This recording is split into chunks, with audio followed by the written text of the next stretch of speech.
Bonjour, bonjour, bonjour à vous. Shalom, comment vous allez? Bien, je l'espère. Ici, tout va bien. Je voulais simplement vous donner un petit enseignement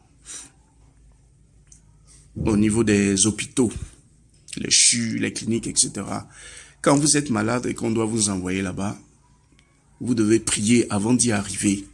La Bible dit dans le psaume 91, « Celui qui demeure sous l'abri du Très-Haut repose à l'ombre du Tout-Puissant ». Donc, je vais aussi vous présenter une courte vidéo. C'est un chat qui se retrouve, où il ne doit même pas se retrouver. Et il fait des dégâts là-bas. Il entre dans la chambre des patients. Ceux qui ont la sympathie pour ce chat-là, en le caressant, allez, les 5 minutes qui suivent là, allez, il décède. Donc, le chat que vous voyez, qui n'a rien à voir dans cet hôpital-là, est un démon en chair qui est chargé d'envoyer les âmes en enfer.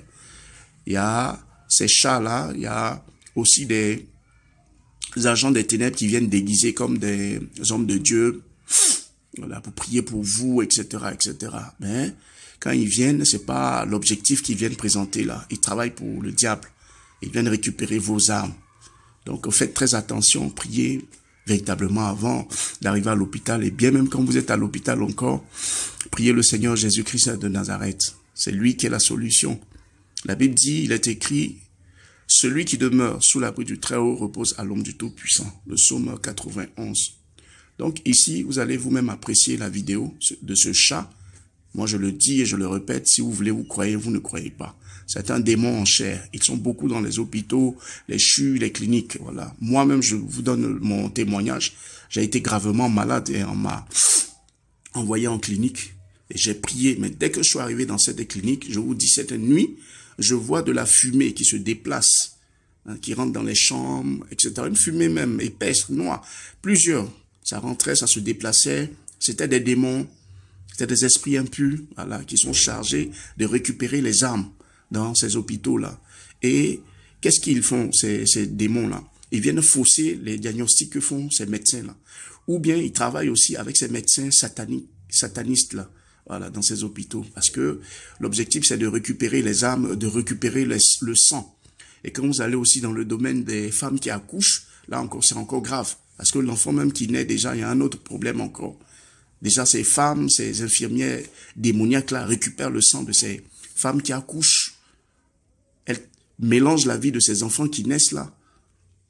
Donc, je vous dis, avant d'arriver dans ces hôpitaux, priez le Seigneur Jésus-Christ. Quand vous êtes encore alité, vous êtes couché même sur leur lit dans ces cliniques, dans ces hôpitaux, continuez de prier le Seigneur Jésus-Christ.